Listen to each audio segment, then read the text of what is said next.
Beredarnya obat palsu di pasaran merupakan masalah serius yang dapat membahayakan kesehatan masyarakat. Keberadaan obat palsu ini tidak hanya merugikan konsumen dari segi finansial, namun juga mengancam keselamatan jiwa, karena pasien tidak mendapatkan pengobatan yang sebenarnya dibutuhkan. Dalam hal ini, program studi profesi apoteker UHAMKA berupaya melahirkan apoteker yang berwawasan luas dan berintegritas tinggi terhadap kesehatan masyarakat, ekonomi, dan sistem kesehatan secara keseluruhan. Obat palsu mungkin tidak mengandung bahan aktif yang diperlukan untuk mengobati penyakit atau malah mengandung bahan berbahaya yang dapat menyebabkan efek samping yang parah. Hadi Sunaryo, Dekan Fakultas Farmasi dan Sains UHAMKA menyebutkan bahwa disebabkan oleh oknum-oknum yang mengedarkan obat tidak sesuai dengan jalur yang telah ditentukan oleh pemerintah.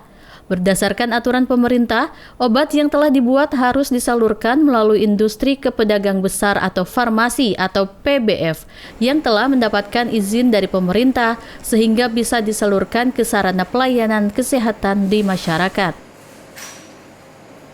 Jadi sebetulnya secara peraturan pemerintah sudah menetapkan jalur-jalur distribusi berkaitan dengan masalah obat ya, sesuai dengan jalur distribusi yang ada. Jadi selama obat itu sampai ke masyarakat melalui jalur distribusi yang benar, ya, insya Allah ya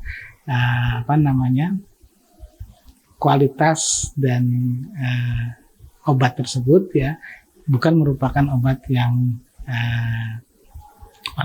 obat-obat palsu gitu ya, karena melalui jalur yang sudah ada. Jadi kalau kaitannya dengan obat ini kan ada jalur distribusi yang sudah ada melalui PBF, jadi dari industri harus melewati PBF resmi yang sudah mendapatkan izin dari pemerintah, kemudian sampai kepada sarana-sarana pelayanan yang ada di masyarakat, bisa apotek, ya, bisa klinik, ya, sehingga obat-obat akan sampai kepada masyarakat. Itu adalah obat-obat yang bisa dijamin, ya. Keasliannya ya, dan bukan obat-obat yang palsu gitu. Nah, tapi permasalahannya ya ada beberapa oknum mungkin ya yang kemudian distribusinya itu tidak melalui jalur distribusi yang benar. Nah, ini kemudian menjadi peluang adanya obat-obat palsu itu beredar ya, karena yang namanya obat itu satu komoditi yang selalu dibutuhkan masyarakat ya, sehingga pasti akan dipakai oleh masyarakat, dan masyarakat butuh, masyarakat akan melihat ada obat yang diperlukannya, nah sementara mungkin harganya lebih murah. Nah, inilah yang menjadi kemudian ya berkembanglah adanya obat-obat palsu tersebut. Jadi intinya ketika masyarakat membeli obat pada tempat-tempat yang sudah ditetapkan seperti apotek misalnya, nah insya Allah ya masyarakat tidak akan mendapatkan obat yang palsu. Menurutnya, dalam kasus ini, apoteker harus mampu memberikan informasi dan edukasi akan obat yang bermutu dan berkualitas. Penjualan obat yang baik harus memenuhi beberapa syarat, seperti proses cara pembuatan obat yang baik dan didistribusikan melalui pedagang besar farmasi yang memiliki izin, sehingga obat dapat disalurkan ke apotek atau klinik atau rumah sakit yang membutuhkan.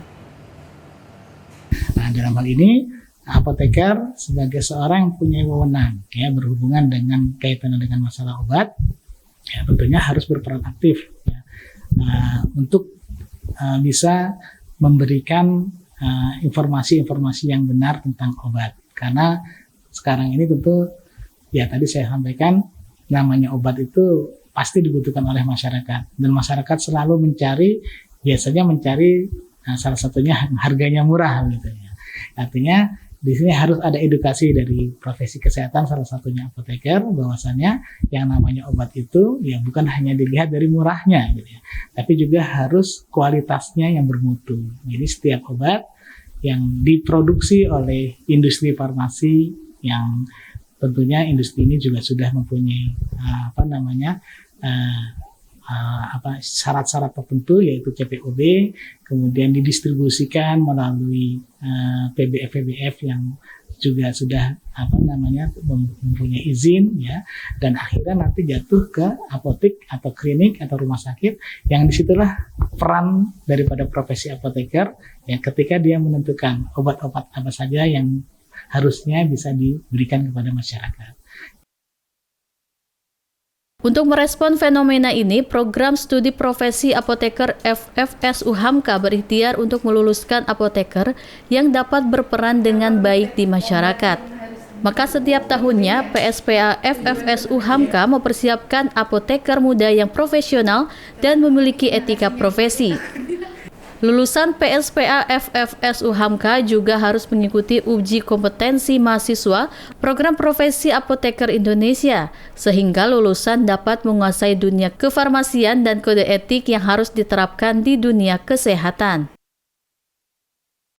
FFS UHAMKA dalam hal ini program studi profesi apoteker ya, memang berkewajiban melahirkan apoteker-apoteker baru ya, yang siap terjun ke lapangan dunia kesehatan, yang tentunya apoteker sebagai seorang yang mempunyai pengetahuan tentang obat-obatan. Nah, di sini nanti akan berperan di masyarakat dalam salah satunya mengontrol peredaran obat-obat baru atau obat-obat yang ada di masyarakat sesuai dengan aturan yang ada.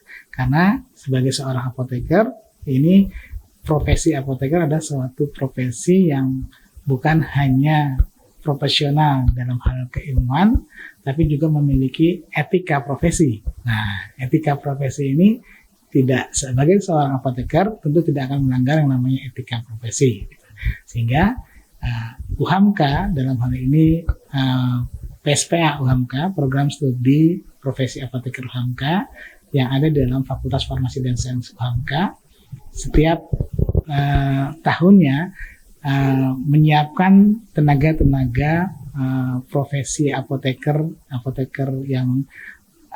muda yang tentunya untuk dia bisa menjadi seorang apoteker nanti harus melalui uji kompetensi yang sifatnya nasional.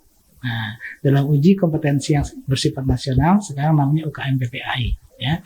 Itu tentunya seorang calon apoteker itu sudah harus memahami ya kaitannya dengan pekerjaannya ya, tentang kefarmasian dan juga tentang kode etik yang harus dipegangnya dalam ketika dia terjun ke masyarakat.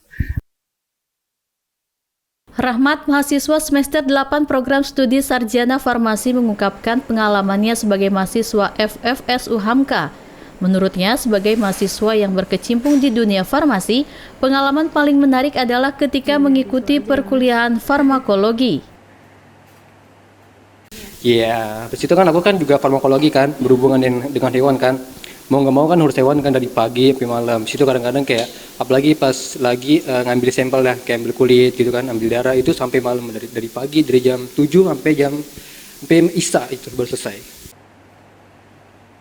Sebagai program studi yang melahirkan apoteker muda, lulusan PSPA UHAMKA dibimbing menjadi apoteker yang berwawasan luas dan memiliki etika profesi yang tinggi untuk membangun dunia kesehatan yang berkualitas. Anissa Dia, Duryatul memberitakan dari Jakarta.